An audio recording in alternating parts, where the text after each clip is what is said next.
नमस्कार, good evening. बहुत स्वागत है आप सबका। मैं पुनीत पाठक हूं और आप देख रहे हैं खबरों का महाबुलेटिन न्यूज डिकोड। इस बुलेटिन में हम लेते हैं हर खबर की खबर, क्योंकि हर अहम खबर के पीछे छिपी है एक असल खबर। तो चलिए शुरू करते हैं आज का न्यूज डिकोड। और अब बुलेटिन का आगाज इस वक्त की एक बड़ी और महत्वपूर्ण खबर के साथ। कांग्रेस नेताओं को केसी वेणुगोपाल का एक पत्र है। इस पत्र में राजस्थान मामले पर नेताओं को चुप रहने की नसीहत है। एडवाइजरी जारी करके पार्टी महासचिव ने यह सलाह दी है। एआईसीसी ने कहा है कि राजस्थान का मामला पार्टी का अंदरूनी मसला है। इसको लेकर कोई भी कांग्रेस नेता सार्वजनिक तौर पर कोई बयान न दे। पार्टी के निर्देश की अवहेलना करी तो फिर अनुशासनात्मक कार्रवाई की जाएगी। तो इस वक्त की एक बड़ी अपडेट आपको दे रहे हैं। कांग्रेस पार्टी में जो उथल पुथल और इस वक्त राष्ट्रीय अध्यक्ष के चुनाव के बीच में जो राजस्थान का मसला हुआ, इस पर नेताओं को चुप रहने की नसीहत मिली है। पार्टी महासचिव एडवाइजरी जारी करके नेताओं को कह रहे हैं कि इस मुद्दे के ऊपर वो खामोश रहें। पार्टी की लाइन से बाहर जाकर कोई नेता किसी तरह का कोई बयान इस पर ना दे। और यह आप देख रहे हैं टीवी स्क्रीन के ऊपर भी कांग्रेस नेताओं को केसी वेणुगोपाल का पत्र है, जिसमें कहा गया है कि कोई भी इस पर सार्वजनिक तौर पर कोई बयान ना दे। यह अंदरूनी मामला है पार्टी का।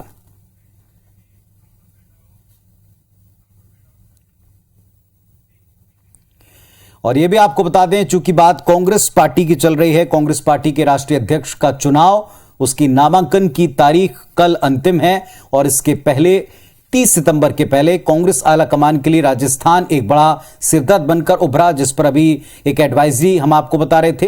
कांग्रेसी खेमे में दिन भर काफी कुछ घटा है। इस पर देखें जरा, इस पर एक रिपोर्ट। ये तस्वीरें उस वक्त की हैं जब दिग्विजय सिंह कांग्रेस कार्यालय में नामांकन फॉर्म लेने पहुंचे थे। आज साफ हो गया कि दिग्विजय सिंह अब कांग्रेस की राष्ट्रीय अध्यक्ष पद का चुनाव लड़ेंगे। मैं आज अपना नामांकन फॉर्म लेने आया हूं और संभवतः कल भरूंगा। धन्यवाद। दिग्विजय सिंह के चुनाव लड़ने की घोषणा के बाद शशि थरूर ने उनसे मुलाकात की और ट्वीट कर लिखा कि मुकाबला दोस्ताना होगा। अब बात राजस्थान के सीएम अशोक गहलोत की कर लें। गहलोत ने आज 1.5 घंटे तक सोनिया गांधी से मुलाकात की। मुलाकात के बाद गहलोत ने कांग्रेस अध्यक्ष पद का चुनाव नहीं लड़ने का ऐलान किया है। पर अब क्योंकि कल परसों की घटना हुई है और मेरी मॉरल रेस्पॉन्सिबिलिटी थी कि वो प्रचार पार्क होता, तो मैंने तय किया है अब मैं इस माहौल के अंदर चुनाव नहीं लड़ूंगा। ये मेरा फैसला। दरअसल राजस्थान में विधायकों के बगावती तेवर ने गहलोत को ये फैसला लेने पर मजबूर किया है। वहीं दिग्विजय सिंह का प्रस्तावक बनने के लिए 12 विधायक मध्य प्रदेश से दिल्ली रवाना हो गए। पार्टी में लोकप्रियता और गांधी परिवार से करीबी को देखते हुए दिग्विजय सिंह के अध्यक्ष बनने की पूरी संभावना है। चूंकि दिग्विजय सिंह मध्य प्रदेश से हैं, 10 साल तक मध्य प्रदेश के मुख्यमंत्री रहे हैं, तो उनके कांग्रेस अध्यक्ष पद के चुनाव लड़ने पर एमपी में सियासत गरमाना तय है। देखिए एमपी में दिग्गी के चुनाव मैदान में उतरने पर किस तरह की प्रतिक्रियाएं। तो मध्य प्रदेश के मुख्यमंत्री रहे, मध्य प्रदेश का बंटा ढार, कांग्रेस के महासचिव रहे, उसका बंटा ढार, 15 महीने की कमलनाथ की सरकार को रिमोट से चलाने की कोशिश की, उसका बंटा ढार। अब आगे भगवान मालिक है। हाँ, जानी चाहिए। मध्य प्रदेश का आदमी लड़े तो जाना चाहिए। मध्य प्रदेश के लोग 10 विधायक को कमलनाथ जी लिस्ट बना के दे रहे हैं, वो लोग जाएंगे। तो कांग्रेस पार्टी के लिए सबसे बड़ा सुलगता हुआ सवाल ये कि आखिर रेस से बाहर हो चुके गहलोत का आगे क्या होगा और दिग्विजय सिंह की एंट्री इसमें कैसे हो गई, क्यों हो गई। इस एंट्री की पटकथा कब और कैसे लिखी गई, चलिए जरा इसको डिकोड करते हैं। राजस्थान में गहलोत खेमे के विधायकों ने बगावती तेवर दिखाए थे। कांग्रेस का शीर्ष नेतृत्व इस बात से काफी नाराज हुआ। बीते 40 साल में जो साख गहलोत ने गांधी परिवार के समक्ष बनाई थी, वो इसमें खत्म होती दिखी। भले ही गहलोत ने इस पर माफी मांगी हो, लेकिन उनके सीएम पद पर बने रहने को लेकर लगातार एक संशय बरकरार है। खुद उनकी पीसी में भी इसके संकेत मिले। शीर्ष नेतृत्व समझ गया था कि गहलोत आसानी से सीएम पद को नहीं छोड़ेंगे, इसलिए प्लान बी के तहत दिग्विजय सिंह, कमलनाथ, मुकुल वासनिक जैसे तमाम दिग्गजों के नाम पर विचार किया गया। दिग्विजय सिंह एक कद्दावर नेता हैं। उनकी पार्टी में काफी गहरी पैठ है। 10 साल तक सीएम रह चुके हैं और एक कुशल रणनीतिकार हैं। राहुल के सलाहकार भी हैं और ऐसे में यह माना जा सकता है कि दिग्विजय सिंह को गांधी परिवार का अप्रत्यक्ष समर्थन मिल गया है और इसी वजह से दिग्विजय सिंह चुनाव मैदान में उतर रहे हैं। और कल जिस अंदाज में उन्होंने खुद ये कहा कि लगातार वो ये बात कहते आए हैं कि कांग्रेस पार्टी में जो भी उनको आदेश होगा वो उसी आदेश के तहत काम करते रहेंगे। तो अब देखना होगा कि आगे इसमें किस तरीके की चीजें होती हैं। चलिए, एक तरफ हम कह सकते हैं कि दिल्ली में कांग्रेस अध्यक्ष पद को लेकर सियासी घमासान बढ़ा, तो इसका असर छत्तीसगढ़ में भी दिखा है। क्या रहा है ये आपको दिखाते हैं। कांग्रेस के राष्ट्रीय अध्यक्ष पद पर होने वाले चुनाव को लेकर छत्तीसगढ़ में भी सियासी घमासान मच गया है। भाजपा और कांग्रेस में बयानबाजी का दौर शुरू हो गया है। इसी क्रम में भाजपा के पूर्व मंत्री बृजमोहन अग्रवाल ने सीएम भूपेश बघेल को कांग्रेस का सबसे योग्य नेता बताया। मैं तो आग्रह करूंगा कि पूरे देश में अगर कोई योग्य नेता कांग्रेस के पास बचा है तो हमारे मुख्यमंत्री भूपेश बघेल जी बचे हैं। पूर्व मंत्री के बयान पर कांग्रेस ने पलटवार किया। आने वाला चुनाव छत्तीसगढ़ में माननीय मुख्यमंत्री भूपेश बघेल जी के ही नेतृत्व में लड़ा जाएगा। भूपेश जी बेहद योग्य नेता हैं, लेकिन उनकी जरूरत अभी छत्तीसगढ़ में है। इधर सीएम भूपेश बघेल ने भाजपा में बिना नामांकन, बिना चुनाव अध्यक्ष बनाए जाने पर सवाल उठाए। भारतीय जनता पार्टी के लोग बताए कि उनके अध्यक्ष चुनाव कैसे हो गया। कोई प्रत्याशी नहीं, कोई दावेदार नहीं, कोई हलचल नहीं, कोई चर्चा नहीं और अध्यक्ष बन गए। कुल मिलाकर कांग्रेस अध्यक्ष पद को लेकर जहां दिल्ली में सरगर्मियां तेज हैं, वहीं छत्तीसगढ़ में दिल्ली के सियासी सरगर्मी का असर बयानों में देखने को मिल रहा है। चलिए, अब खबर महिलाओं से जुड़ी हुई जो सुप्रीम कोर्ट से आई है। सुप्रीम कोर्ट गर्भपात के ऊपर एक ऐतिहासिक फैसला कर चुका है। सुप्रीम कोर्ट ने ऐतिहासिक फैसला सुना भी दिया। अदालत ने सभी महिलाओं को गर्भपात का अधिकार दे दिया, फिर चाहे वो विवाहित हों या अविवाहित। कोर्ट ने कहा कि medical termination of pregnancy act के तहत 22 से 24 हफ्ते तक गर्भपात का अधिकार सभी को है। बेंच की अगुवाई कर रहे जस्टिस डीवाई चंद्रचूड़ ने कहा कि यह दकियानुसी धारणा है कि सिर्फ शादीशुदा महिला सेक्सुअली एक्टिव रहती हैं। अबॉर्शन के अधिकार में महिला के विवाहित या अविवाहित होने से फर्क नहीं पड़ता। कोर्ट ने यह स्वीकार किया और कहा कि medical termination of pregnancy act के मैरिटल रेप को शामिल किया जाना चाहिए। कोर्ट ने कहा कि अगर जबरन पत्नी गर्भवती होती है तो उसे सेफ और लीगल अबॉर्शन का पूर्ण अधिकार होना चाहिए। अब देखते हैं कि इस मुद्दे के ऊपर पूरे देश भर में महिलाओं के हकों को लेकर आया यह फैसला। इस पर कुछ प्रतिक्रियाएं जरूर आ सकती हैं, उनका इंतजार करते हैं।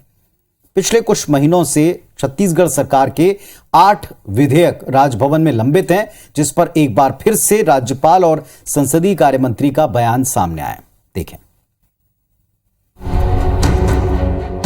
यानी राज्यपाल का निवास, जहां विधानसभा से पारित विधेयक अनुमोदित होते हैं। कहने का मतलब ये कि राज्य को चलाने के लिए राज्यपाल और सरकार के बीच तालमेल होना जरूरी होता है। अब आते हैं मुद्दे पर। पिछले कुछ महीनों से छत्तीसगढ़ सरकार के 8 विधेयक राजभवन में लंबित हैं। राज्यपाल का कहना है कि लंबित विधेयकों की कमी की वजह राजभवन में अधिकारी और कर्मचारियों की कमी है। मांग रखी थी राजभवन की जो कमियां हैं, अधिकारी कर्मचारियों की जो है बहुत ज्यादा कमी है और बहुत सारे पद ऐसे ही खाली है, तो हमने कहा वो भी तो पूरा करिए, आखिर काम हम कैसे करेंगे। राज्यपाल के इस बयान पर संसदीय कार्य मंत्री रविंद्र चौबे ने कहा कि 8 विधेयक लंबित हैं, इसके लिए खास अमला नहीं लगता। राजभवन में कर्मचारियों की कमी को सुलझा लिया जाएगा। शायद ये लंबित हो रहा है, लेकिन बहुत थोड़े से 7-8 विधेयक हैं। मैं समझता हूँ कि बहुत जल्दी हमको उसमें महामहिम की सहमति मिल जाएगी। पूरे मामले पर बीजेपी ने एक बार फिर से भूपेश सरकार पर हमला बोला है। पूर्व नेता प्रतिपक्ष धर्मलाल कौशिक का कहना है कि संवैधानिक संस्थाओं पर इस तरह का दबाव बनाया जाना सही नहीं है।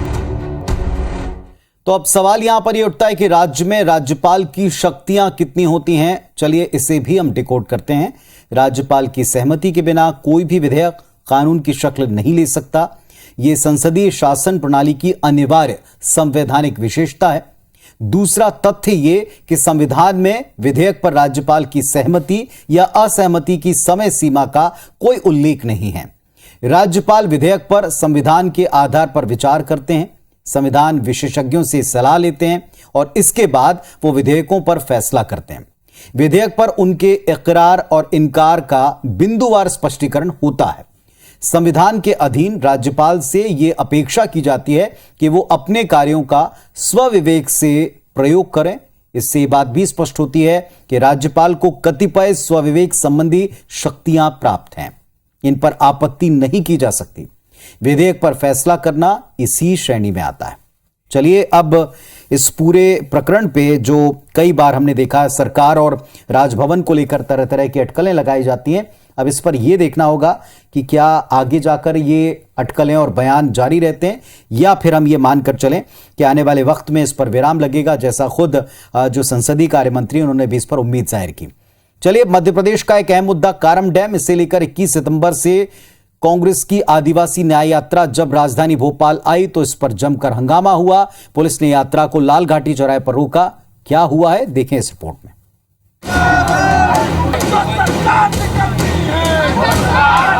कारम डैम को लेकर शुरू हुई कांग्रेस की आदिवासी न्याय यात्रा जैसे ही भोपाल पहुंची, पुलिस ने लाल घाटी चौराहे पर उसे रोक दिया। नाराज कांग्रेसी कार्यकर्ता वहीं धरने पर बैठे और नारेबाजी करने लगे। पीसीसी चीफ कमलनाथ भी धरने में शामिल हुए और सरकार पर जमकर बरसे।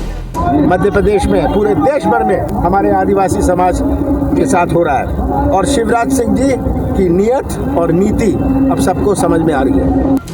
कांग्रेस के आदिवासी नेता राजभवन जाने पर अड़े थे। समझाने के बाद जब नेता नहीं माने तो पुलिस ने उन्हें गिरफ्तार किया। इस दौरान झुमा झटकी में विधायक पांचीलाल मेड़ा का कुर्ता भी फट गया।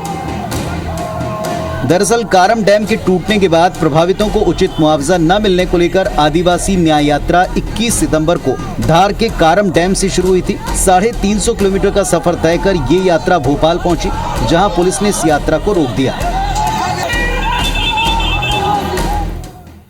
तो न्याय यात्रा अपनी मंजिल तक पहुंच नहीं पाई। जिस तरह से न्याय यात्रा खत्म हुई उसका क्या अर्थ है, जरा इसको भी हम डिकोड करते हैं।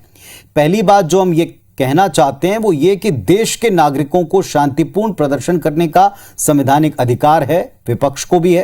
कारम डैम के प्रभावित अपने इसी अधिकार का इस्तेमाल कर रहे थे। सरकार को प्रदर्शनकारियों से संवेदनशील व्यवहार करना चाहिए था। कारम डैम के प्रभावितों को उचित मुआवजा मिलना ही चाहिए। शिवराज सिंह चौहान और सरकार कारम डैम के प्रभावितों के हितों के संदर्भ में लगातार दावे करती है, लेकिन गंभीरता से विचार भी होना चाहिए। डैम प्रभावितों ने 300 से ज्यादा किलोमीटर की पदयात्रा की थी। वो राज्यपाल से इस विषय पर मिलना चाहते थे, अपनी बात रखना चाहते थे। एमपी पुलिस और सरकार को उन्हें राज्यपाल को ज्ञापन सौंपने देने से संभवतः रोकना नहीं चाहिए, ऐसा बहुत हद तक दिखाई पड़ा, समझ आया। कहने का अर्थ है कि कारम डैम के प्रभावित लोगों के प्रतिनिधि मंडल से मिलकर उन्हें निश्चित तौर पर संतुष्ट किया जा सकता था। अब इस पूरे मुद्दे के ऊपर आगे पॉलिटिकल बयान क्या कांग्रेस देती, क्योंकि यह मुद्दा पहले से कांग्रेस ने उठाया हुआ है। इधर इंदौर में पंडालों का मुद्दा जमकर गरमाया है। इन दिनों पंडाल लगे हैं और नाम बदलकर 7 मुस्लिम युवक गरबा पंडाल में घुसे, जिस पर जमकर सियासत हुई। देखें, इन दिनों गरबा पंडाल भी सियासी अखाड़ा बन गए। दरअसल पंडालों में मुस्लिमों की एंट्री बैन करने के बाद इंदौर में नाम बदलकर गरबा पंडाल में घुसे 7 मुस्लिम युवकों को बजरंगियों ने पकड़ लिया। नाम पूछने पर युवकों ने हिंदू नाम बताए, लेकिन आईडी दिखाने की बात पर घबरा गए और माफी मांगने लगे। इस मामले में पुलिस ने धारा 151 के तहत कार्रवाई कर आरोपियों को जेल भेज दिया। मंत्री कह रहे हैं कि यूं पंडालों में चोरी छिपे जाना ठीक नहीं। सभी धर्मों के लोगों को अपने अपना धर्मों का पालन करना चाहिए, किसी को किसी के धार्मिक कार्यों में हस्तक्षेप नहीं करना चाहिए। जबकि कांग्रेस इस मामले में सरकार को घेर रही है। संस्कृति बचाओ मंच ने जबरन पंडालों में घुसने वालों को चेतावनी दी है। बच्चियों के साथ दुष्कर्म हो रहे हैं, इसको प्रोटेक्शन की कोई बात करते नहीं। इनके पास कोई एजेंडा बचा नहीं है, इसलिए डिवाइड एंड रूल की राजनीति कर रहे हैं। उदारता पूर्वक उनको पकड़कर और पुलिस के हवाले कर दिया। पंडालों को भी चेतावनी देता हूं मैं कि वे भी आईडी चेक करके प्रवेश कराएं। गरबा कोई भी खेल सकता है, लेकिन उसके लिए साफ नियत जरूरी है। ऐसे में झूठ बोलकर पंडालों में एंट्री करने पर सवाल तो उठेंगे। और ऐसी घटना सिर्फ मध्य प्रदेश में ही नहीं हुई है, गुजरात में भी ऐसी ही घटना हुई है। आखिर ऐसी घटनाएं क्यों हो रही हैं, जरा इस बात को भी समझते हैं, डिकोड करते हैं। गरबा एक धार्मिक उत्सव है और ऐसे में किसी धर्म के उत्सव में किसी को अपनी पहचान छिपाकर जाने की जरूरत क्या है, ये पहला सवाल। पीएफआई के ऊपर एक्शन का दौर हमने देखा प्रदेश में और पूरे देश में। सवाल यह कि क्या गरबे जैसे उत्सव को लव जिहाद का कोई जरिया तो नहीं बनाता। गरबा संचालक सालों से पहचान पत्र के साथ गरबे में आने की अपील करते आए। इसके बाद वर्ग विशेष के लोग गरबों में घुसपैठ की कोशिश कर रहे हैं। कुल मिलाकर यह कहना चाहते हैं कि किसी को भी किसी भी धार्मिक उत्सव में व्यवधान डालने की कोशिश नहीं करना चाहिए। और रही बात पहचान छिपाने की, तो पहचान छिपाना किसी भी सूरत में किसी भी सीमा क्षेत्र के अंदर बेहतर नहीं कहा जाएगा। और अब बात मदरसों की, जो सुर्खियों में भी है, विवादों में भी। देश में मदरसों को लेकर उठ रहे सवालों के बीच में छत्तीसगढ़ के सूरजपुर जिले में एक सनसनीखेज मामला सामने आया। यहां नाबालिग छात्रा की मौत की जांच शुरू हुई तो मदरसे में कई चौंकाने वाले खुलासे हुए। सूरजपुर जिले के भवराडी गांव में मदरसे में पढ़ने वाली छात्रा की संदिग्ध परिस्थितियों में मौत की गुत्थी अब तक नहीं सुलझ पाई। यहां संदिग्ध हालत में छात्रा की मौत ने कई सवाल उठा दिए। छात्रा सोमवार सुबह 7 बजे प्रार्थना के बाद अपने कमरे में चली गई। कुछ देर बाद दूसरी छात्राओं ने जाकर देखा तो वो फांसी के फंदे पर लटकी मिली। मृतक के परिजनों ने मौलाना पर रेप के बाद हत्या का आरोप लगाया है। परिजन मध्य प्रदेश के सिंगरौली जिले के रहने वाले हैं। आरोपों के बाद पुलिस ने 2 मौलानाओं की गिरफ्तारी की। कल परीक्षा समय वो लोग बताए इंतकाल हुए। हमारे बच्चे के साथ हत्या किया गया है, बलात्कार भी किया गया है। बयान की पुष्टि के लिए कि कहीं उसके तरफ से किसी प्रकार की प्रताड़ना या कोई चीज तो नहीं है, इसकी पुष्टि के लिए हमको पीएम रिपोर्ट की आवश्यकता रही है। तफ्तीश शुरू हुई तो जांच में खुलासा हुआ कि पढ़ाई खत्म होने के बाद भी छात्रा मदरसे में ही रह रही थी। मतलब ये कि हॉस्टल में बिना इजाजत 160 छात्राएं रह रही थी। जांच करने पहुंची टीम को मदरसे में कई और खामियां मिली हैं।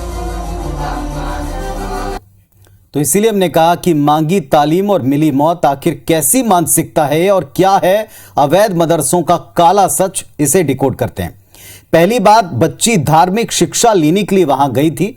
उसे शिक्षा देने वाले 2 मौलानाओं ने कुकर्म किया, यानी आरोपी मजहब की शिक्षा देने का स्वांग कर रहे थे, जबकि चारित्रिक तौर के ऊपर वो गैर मजहबी लोग हैं।